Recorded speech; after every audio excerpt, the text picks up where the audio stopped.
After years of being last, my family expected me to save them from financial ruin. I told them no. My conditions? A complete family overhaul. Thanksgiving supper was what I expected when I entered my childhood home.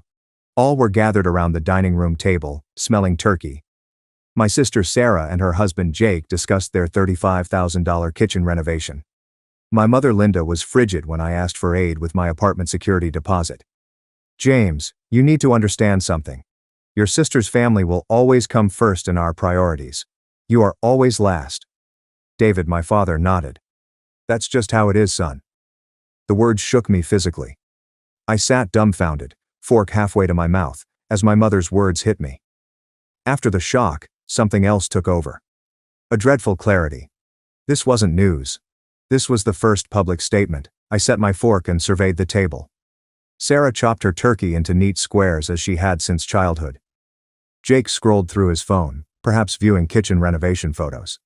My parents switched topics as if they hadn't just hurt their son. Memory after memory flooded back, sharper than before. Our parents presented Sarah with a metallic blue Honda Civic with that new vehicle scent when she turned 17.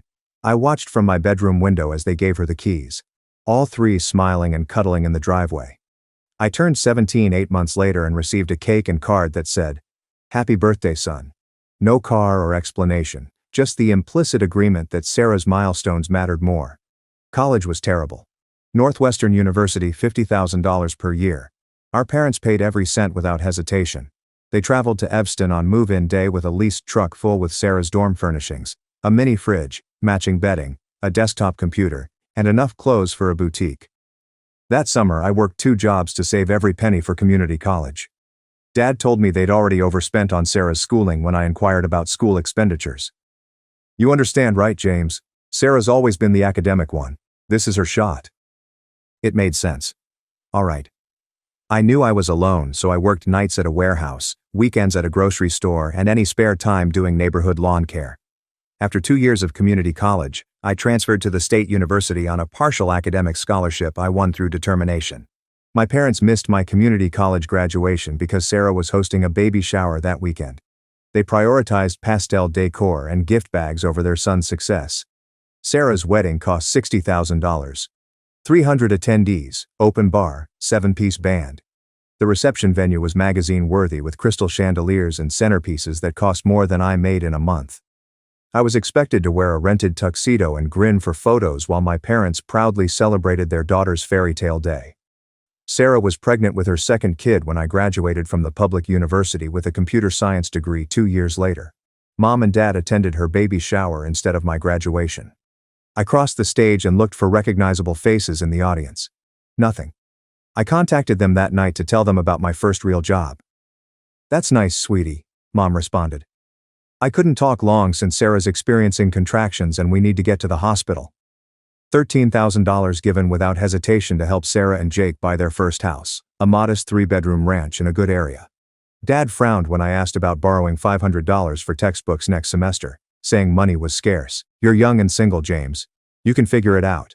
Sarah has a family to think about and the babysitting." My parents drove 30 minutes across town in the evenings to watch Sarah's kids so she and Jake could date. Never charged for babysitting. Avoided complaining about the inconvenience. They never discussed how it affected their social plans. Mom sighed like I'd asked for a kidney when I asked if they could babysit my apartment while I went camping with pals over the weekend. "We're not getting any younger, James. We can't be running all over creation." Now the trend was obvious. Every family gathering focused on Sarah's latest dilemma or success. Her promotion at her part-time yoga studio, her children's piano recital and soccer games, and her toilet training and homework challenges. After discussing my profession, relationships, aspirations and desires, the subject would return to Sarah within minutes. Mom said, "That's great about your promotion, James. Speaking of work, Sarah's been thinking about going back to nursing school. Maybe you could help her research programs, even small things, car insurance." I'd paid my own car insurance since I turned 18, scraping together money each month from my used Honda bought with warehouse wages. Our parents paid Sarah's automobile insurance at 32. When I mentioned this once, Dad shrugged and said Sarah had more expenses to worry about. I felt something change at that Thanksgiving meal as my family discussed Sarah's kitchen renovation plans. The intense, familiar pain persisted. However, something new and almost relieving was underlying. They eventually spoke up.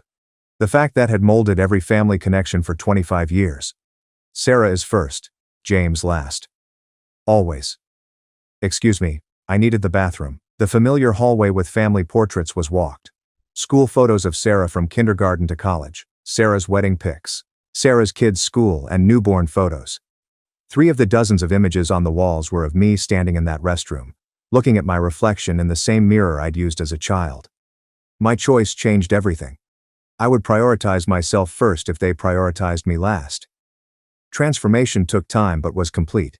I quietly reshaped my life around a simple premise over 18 months. In the absence of my family's investment, I would focus on me. I was doing better than my family thought in my career. I got a job at a downtown tech startup with a scarcely recognized computer science degree. They thought I was broke, yet I'd been promoted twice. After leading a client database system optimization project, my income rose from $42,000 to $95,000. Here's what nobody knew. I lived like I made $42,000. I had the same modest apartment, 10-year-old Honda, and careful budgeting from years of financial necessity. Every extra cash now went toward constructing something bigger instead of survival. I opened 3 accounts at 3 firms and invested in index funds, growth stocks, and a tiny Bitcoin portfolio. I read financial planning books at lunch and watched investment tutorials after work. My portfolio reached $210,000 while my family thought I was barely surviving. Our startup's Silicon Valley venture capital funding changed everything. I received stock options as a key employee. If the company went public as expected, the options could be worth $500,000 in 3 years. Money was just one aspect of the revolution. Psychological change was greater. I quit participating in family patterns that had depleted my energy and self-worth for decades. When Sarah needed furniture moved, I had other ideas. I gently declined my parents' pricey group dinners where everyone had to split the bill equally regardless of wealth. I booked my own family vacation when they wanted to charge me a week's wages. Separate Christmas plans began simple. I skied in Vermont with business pals on Christmas Eve instead of driving 2 hours to visit extended family. Instead of the usual Mother's Day lunch where we discussed Sarah's parenting issues, I bought terrific tickets behind home plate at a baseball game. I was also dating. I met Rachel Adams, a nurse practitioner, in a coffee shop near work. She understood mine without judgment because she was smart, independent, and had a complicated upbringing. How Rachel listened to my work, interests, and objectives impressed me most. She recalled my projects and sought further inquiries days later. It was unlike family conversations when I felt invisible. Rachel heard the favoritism narrative first outside my family. One evening on her apartment balcony, we were eating takeout Chinese food and talking about our childhoods when I explained why I never mentioned family reunions or holiday preparations.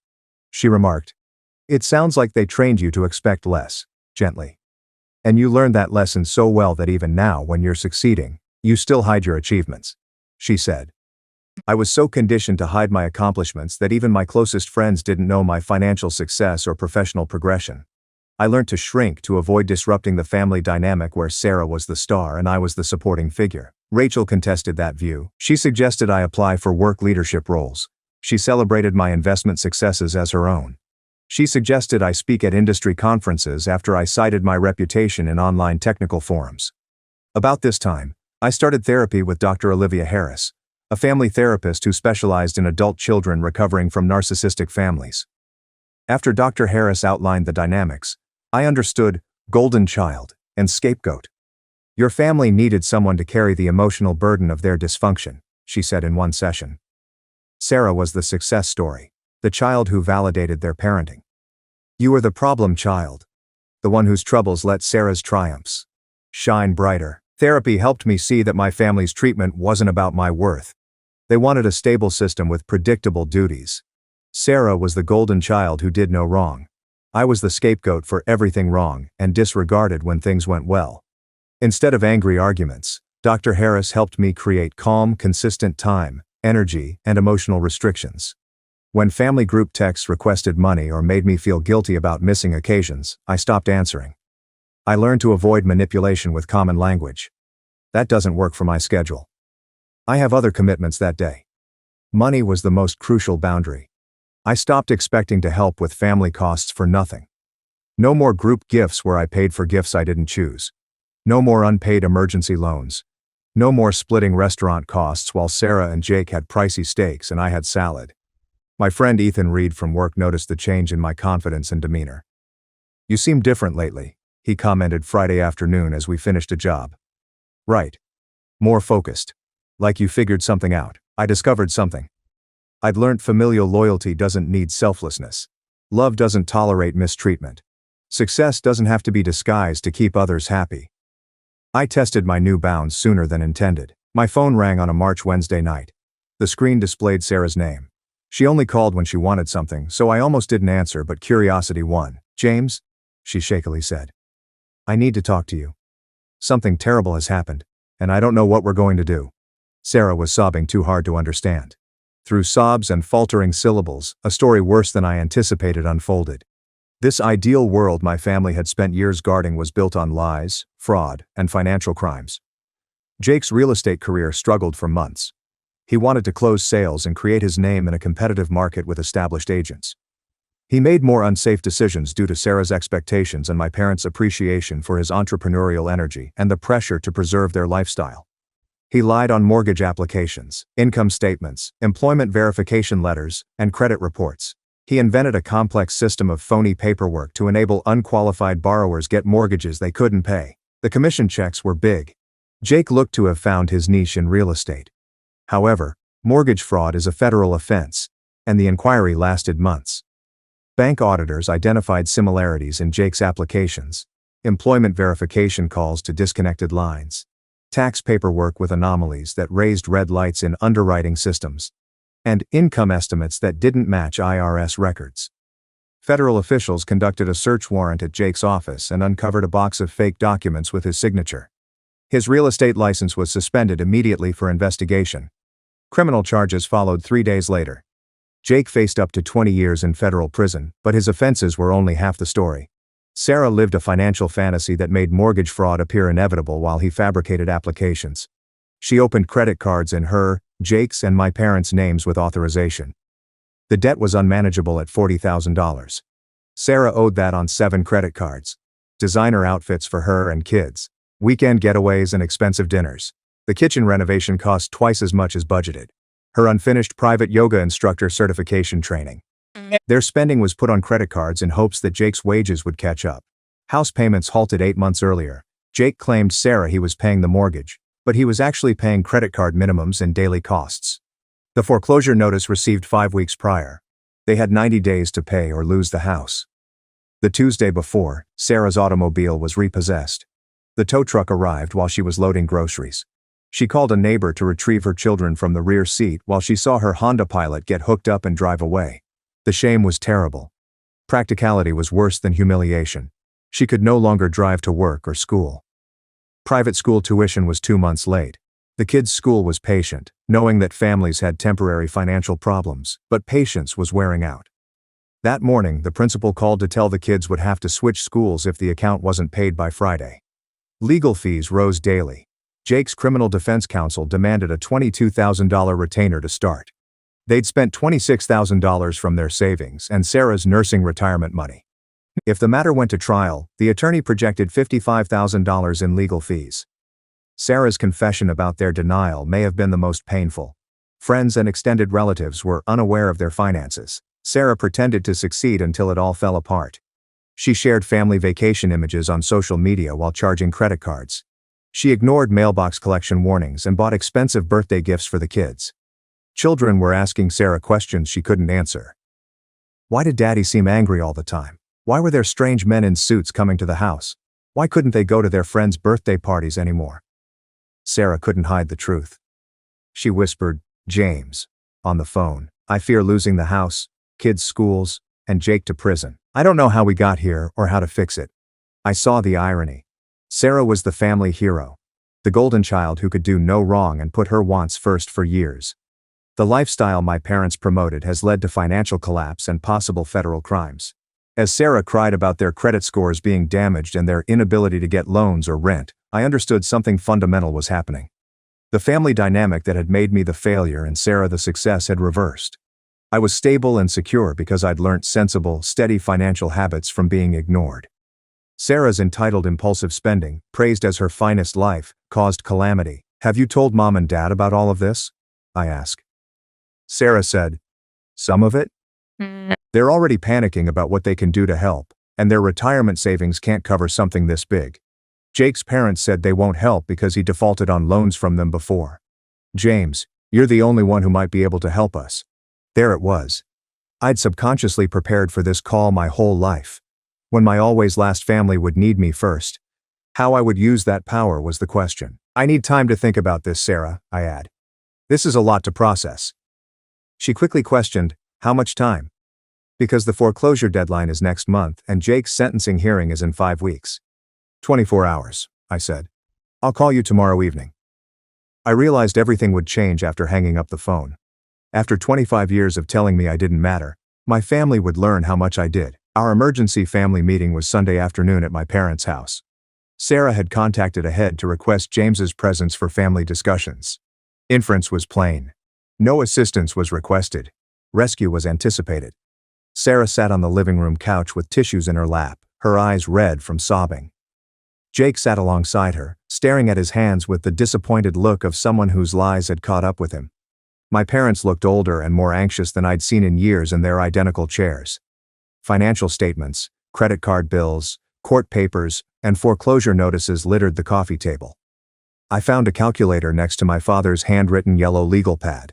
A family's financial woes in numbers. James, my mother said when I sat down, we need to talk about how you're going to help your sister through this crisis. Not if, but how. The conversation was structured around my compliance. Dad cleared his throat and took the legal pad. We've been going through all the numbers, son, and we think we have a plan that could work, but it requires everyone in the family to step up. He read his calculations.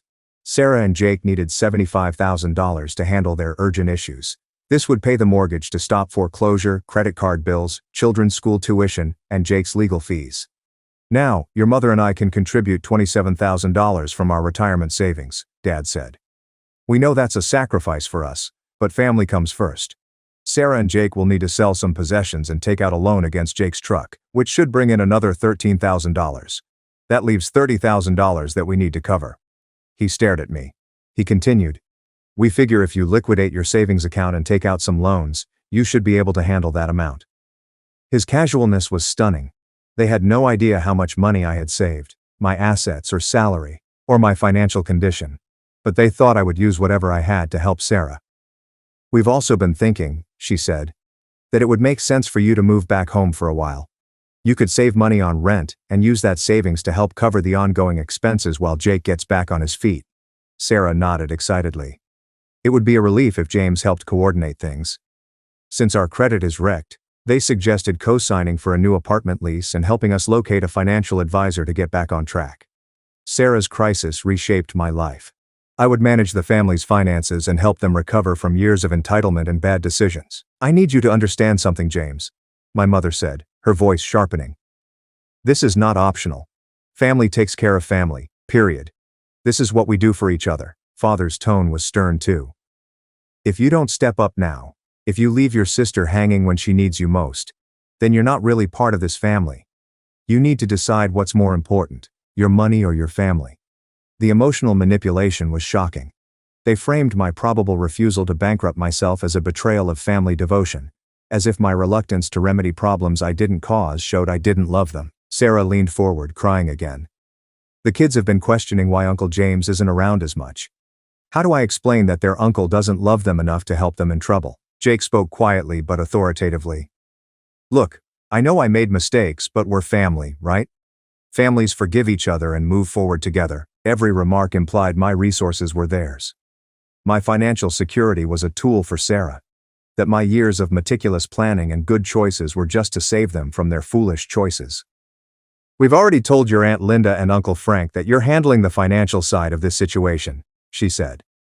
They'd promised my help without my approval. They'd spent my money and time on Sarah's issues before telling me.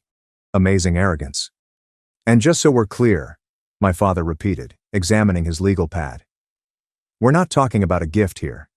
Sarah and Jake will pay you back once Jake gets his real estate license reinstated and finds steady work again. This is a family loan to help them get through a rough patch. A family loan. Even if Jake's history of defaulting on parental loans should have indicated repayment likelihood. As if Sarah's overspending predicted budgetary responsibility. "We need an answer today, James," my mother remarked. "The foreclosure deadline ignores family discussions. School tuition is due Friday. Jake's attorney needs his retainer next week. It's urgent." Pressure was immense. 25 years of indoctrination taught me to obey, sacrifice, and put Sarah first. Every family gathering made me feel selfish for expecting equal treatment. Every holiday where Sarah's turmoil overshadowed my accomplishments. Every interaction where Sarah's financial desires were treated as emergencies and my troubles were downplayed. But something altered me in 18 months. Therapy with Dr. Olivia Harris. My friendship with Rachel showed me mutual respect, my self-made financial security. I learned to set and maintain boundaries. I said, "I need 24 hours to figure out the logistics, carefully. This is a big financial commitment and I need to review my accounts and see what's possible." Their relief was swift. They took my time request as consent to their strategy. Sarah grabbed my hand. "Thanks, James. I knew you wouldn't leave us." My dad nodded. "That's the responsible approach, son. Take the time you need to work out the details." My mother mentally spent the money. "Once this is addressed, we can resume Christmas planning. If Sarah and Jake recover, they could host this year." As I went home that night, I realized my family had made a big mistake. They showed how little they cared about me, how much they relied on my acquiescence, and how much they misunderstood me. They'd soon discover that calm, responsible James, who'd been disregarded for decades, could say no. More crucially, they were about to realize that the financial riches they thought they could access belonged to someone who'd learned the hard way that respect is earned. It must be earned. I invited Rachel to the follow-up. I wanted someone who knew me to teach my family who I was. Someone who could watch and assist me, keep calm under emotional manipulation. We returned to my parents' place Monday night to discover the same scene. My parents in their recliners, Sarah and Jake on the couch looking pregnant, documents on the coffee table. They thought my 24-hour request was a formality because I was configuring their rescue plan. "James," my mother remarked when we sat down, "we're so proud of you for stepping up like this. It shows real maturity and family loyalty." Sarah smiled for the first time in weeks. "Did you figure out how to access your savings? We were thinking maybe you could handle the mortgage payment first since that deadline is the most urgent." Jake nodded excitedly. "I really appreciate this, James. I know it's a sacrifice and I promise we'll pay you back as soon as I get my license reinstated." I pulled out a folder I'd prepared the night before, bank statements from my checking and savings accounts, investment portfolio summaries, tax returns from the past 3 years, and a detailed breakdown of my assets and income that contradicted my family's perception. "Before we talk about what I'm going to do," I continued quietly, "I think you should know what I'm actually capable of." I gave my father the first document. His banking balance was $973. So I showed him my $48,000 bank account statement.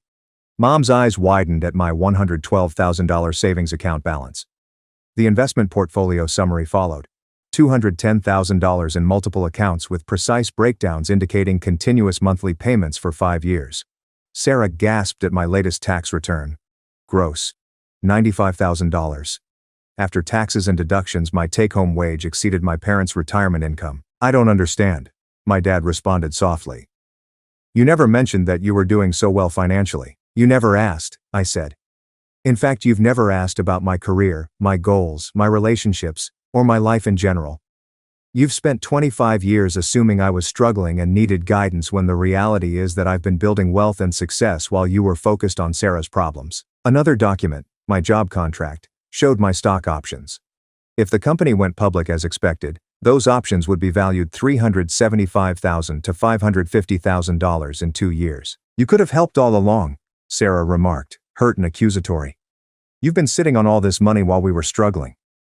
"I've been building financial security while you were making choices that led to criminal fraud and massive debt," I rectified. "There's a difference between struggling and creating problems through poor decisions." First-time speaker Rachel.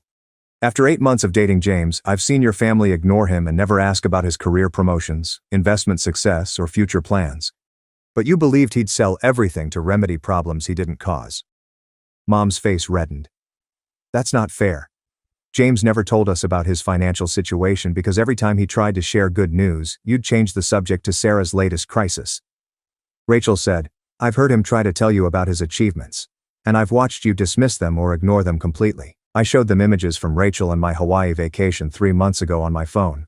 5-day Maui vacation at a resort that cost more per night than their car payments. They had no idea I'd departed the country. It was impossible for me to fit into your life around Sarah's needs.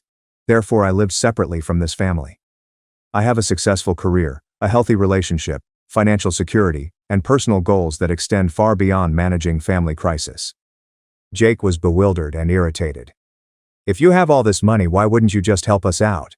We're family.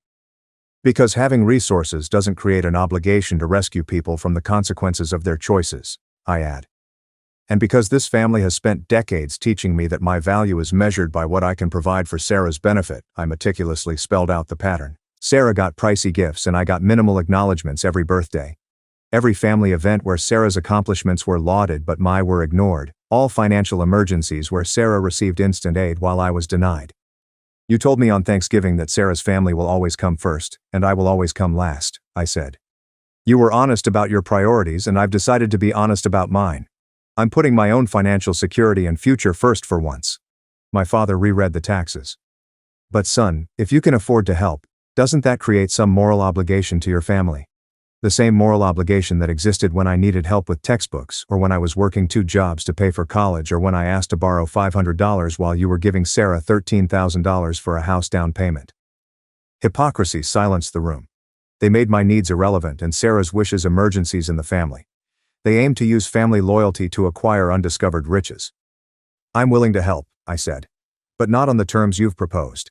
If you want my financial assistance, we're going to restructure this entire family dynamic first. Sarah appeared hopeful. What do you mean? I mean therapy for everyone to address the favoritism and toxic patterns. I mean equal treatment and respect moving forward. I mean written agreements for any financial assistance with clear repayment terms and consequences for default. I mean acknowledgement of how this family has treated me and concrete changes to ensure it doesn't continue. Mom bristled. You can't hold your family hostage with conditions and demands. I'm not holding anyone hostage, I said. I'm offering to help on terms that respect my value as a family member. If those terms are unacceptable, you're free to find other solutions to problems I didn't create. The power dynamic in the room changed drastically. They now needed me more than I needed them. For the first time, I could demand the respect and equality I'd always earned. What exactly are you proposing? My father whispered. The final document, a detailed proposal I wrote with an attorney friend, was in my folder. Terms, conditions, timetables, and outcomes. A paradigm for family financial assistance that treated adults with dignity and responsibility. This is my offer, I said. Take it or leave it. The document on the coffee table surprised my family. We signed a complete agreement that changed our family's operations, not only to write checks. I'm prepared to provide $55,000 to address Sarah and Jake's immediate crisis, I read from the first page. But this assistance comes in the form of a structured loan, not a gift. A 4% annual interest loan must be repaid in $1,100 monthly installments over 5 years. Sarah frowned. Monthly payments. James, we can barely afford our basic expenses right now. Which brings us to the second requirement, I said. Within 90 days, Sarah and Jake must complete a certified financial literacy course. A non-profit credit counseling agency must approve the course, and you must show proof of completion before obtaining loan proceeds.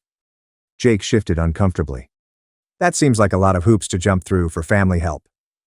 Less complicated than federal mortgage fraud prison, I said evenly.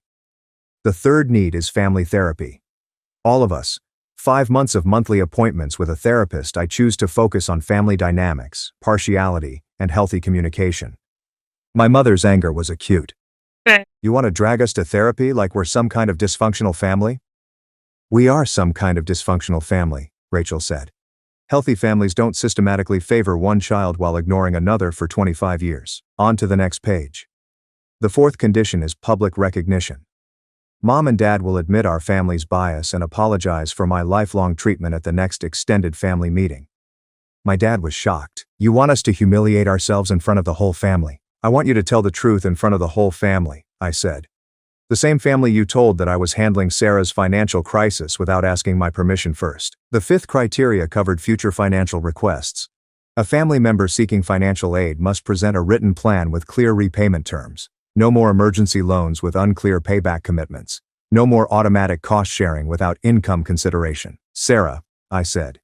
You'll need to write a letter to all the extended family members who've heard about your financial problems, acknowledging that you've been receiving preferential financial treatment from our parents for years, and that I've been unfairly characterized as less successful or responsible." Sarah cried. "That's so embarrassing, James. Everyone will think differently about me." "Everyone will think accurately about you," I add.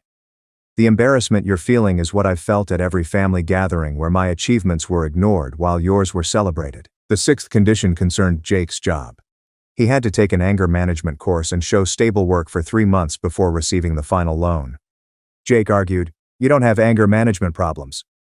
You committed federal crimes because you couldn't handle the pressure of providing for your family through legitimate means," I said. "That suggests some issues with emotional regulation that therapy could address." The seventh requirement redefined family interactions. Every family member would contribute to holiday preparations, not only Sarah. Gift exchanges have acceptable expenditure restrictions. Individuals would pay for restaurant meals, not automatically.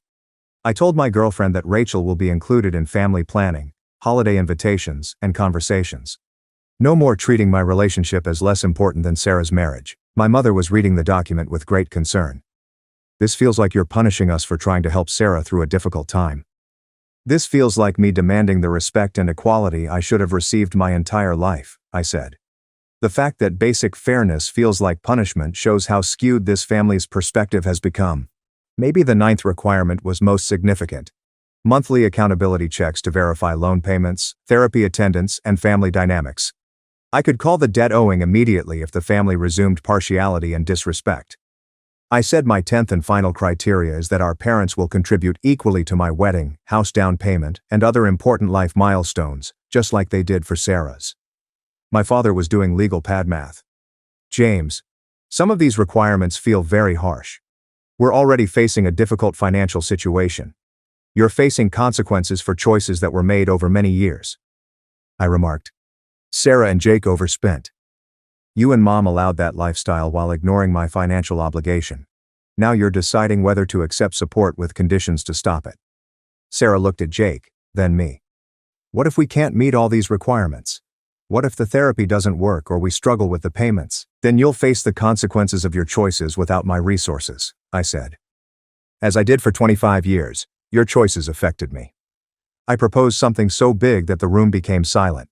Not only financial aid. Family interactions were completely restructured around mutual respect and equality. Mama asked, "How long do we have to decide?" 24 hours, I said. "You provided me the same time to liquidate my savings and adjust to Sarah's problem." I arose to go with Rachel. My father asked, "James, what happens if we say no to your conditions?" As we approached the door, I faced them again. "Then address your issues like I did. Through dedication, accountability, and learning that actions have repercussions." Silently, we reached the automobile. Rachel covered my hand as I started the engine. "That was the bravest thing I've ever seen," she whispered. For the first time in my adult life, I'd used my power to demand justice instead of hoping for charity. Tomorrow I'd learn whether my family valued my resources more than their pride. My family and I attended our final group therapy appointment with Dr. Olivia Harris 6 months later. Progress was slow and hard, but the change was significant. The folks around me were nothing like the family who had convened for that emergency meeting in my parents' living room. Sarah and Jake earned awards in financial literacy. The teacher said their commitment to budgeting and debt management was the greatest she'd seen in 15 years. More importantly, they'd been paying their loans on schedule every month. Every month on the 15th, $1,100 cleared my account. Jake was employed as a construction project manager, using his organizing abilities without commission-based fraud. His anger management counseling taught him better stress and financial coping skills. His lawyers hoped for a plea agreement with community service and restitution instead of prison time. Sarah returned to nursing full-time, earning $42,000 at the regional medical facility. She also ran a small respite business for seniors, earning $800 per month. Sarah and Jake budgeted for the first time in their marriage and lived within their means. The kids adjusted better than expected to their new public school without the strain of an expensive private academy. They appeared happier and more relaxed. Sarah was surprised to find that public school teachers were as dedicated as private school faculty, and that their new classmates' diversity was enriching. My parents had the biggest change. Family therapy revealed unconscious patterns of conduct. Dr. Harris helped them see how their good intentions to help Sarah succeed had fostered reliance and entitlement, and he taught me that love requires self-sacrifice. I never knew, my mother stated during an emotional session, that we were telling James his needs didn't matter. I assumed we were helping the youngster who needed more. Public acknowledgement at Thanksgiving dinner was awkward yet healing. My parents apologized for decades of favoritism and its effects on my self-esteem and family ties in front of 15 extended family members. I was approached informally by several aunts and uncles who had seen the pattern but didn't know how to confront it. Once mandatory, monthly family dinners were now delightful. My work, investment, and Rachel relationships were now discussed. My parents cheered my elevation to senior software engineer like they did Sarah's. After I announced our startup's investment round, my father asked critical questions about equity allocation and growth projections. Rachel was welcomed into the family with genuine warmth. She helped arrange holidays, suggested family activities, and bonded with my mother over gardening. My parents even asked Rachel about her family rituals and included some of her ideas in our celebrations. The biggest change was my connection with Sarah. Therapy helped her recognize how accepting preferential treatment had affected our sibling bond. She wrote touching letters to extended family, apologizing for the financial difficulties and thanking them for their support. Sarah told me, "I realize now that I never really knew you," during one of our chats. "I knew the version of James who existed to solve my problems, but I never bothered to learn about your dreams, your achievements, your struggles that weren't related to helping me." Dr. Harris said healthy families appreciate each other's triumphs and support each other through struggles without constructing merit hierarchies. The goal wasn't to make me the golden kid or reverse the favoritism, but to recognize Sarah and me for our abilities and assist us through our struggles. Financial boundaries were second nature to our family. Sarah and Jake researched, saved, and bought a new washing machine. Instead of expecting family donations, my parents planned their anniversary vacation within their budget. When I said I wanted to remodel my residence, they gave emotional support and practical suggestions, not money. My investment portfolio reached $420,000, and the startup's IPO was early following year. I could become a millionaire by 30 with my stock options. More significant than the money was knowing I'd achieved success via my own work and judgments. 3 months prior, Rachel and I were engaged. As agreed, my parents would donate $14,000 to our wedding, the same amount they spent on Sarah's. Instead of attempting to impress or seem good, we graciously accepted their offer and planned a party that matched our values and interests.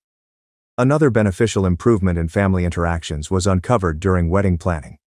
Both families worked together to create a celebration that celebrated Rachel's Mexican-American history and my family's customs instead of deferring to the bride's side. My parents actively researched about Mexican wedding customs and included items that made Rachel feel comfortable.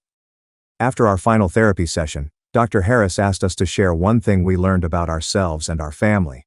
"I learned that I'd been confusing enabling with love," she remarked. "I thought protecting Sarah from consequences was helping her, but it was actually preventing her from developing resilience and responsibility." My dad nods.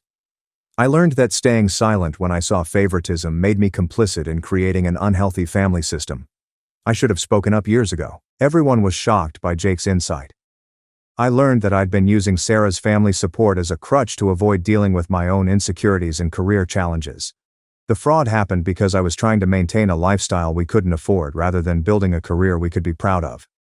Sarah's reaction was particularly emotional. "I learned that I'd built my entire identity around being the child who needed rescuing. I never developed confidence in my own abilities because I always knew someone would fix my problems. Now I'm proud of what I can accomplish on my own." When it was my turn, I glanced around at these folks who'd hurt me yet worked hard to improve. "I learned that setting boundaries isn't cruel or selfish. It's actually a form of love because it creates space for authentic relationships. And I learned that this family is capable of growth and change when we're all willing to do the work." Dr. Harris smiled as she closed her notes. "You all did great things. You've proved that honesty, accountability, and mutual respect can change even the most established family patterns." That day, my family felt different leaving therapy. Functional, not ideal. Challenges but ready to face them. Equal treatment and real caring replaced the decades-old hierarchy of worth in our relationships. Rachel and I married 6 weeks later in a ceremony that merged our families and customs. My parents accompanied me down the aisle with genuine pride and delight. Sarah was Rachel's bridesmaid, and her kids enjoyed the wedding.